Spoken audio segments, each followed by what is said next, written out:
Karena ini adalah event yang bagus ya, dari beberapa event yang dilaksanakan.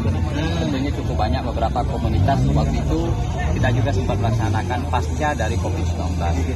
Untuk itu kita memberikan satu apresiasi terhadap Banteng Muda Sriwijaya dalam hal ini PDIP untuk mengakomodir hobi anak muda, baik di balapan liar, mobil, motor. Inilah tempatnya. Silakan berkompetisi secara sehat, profesional.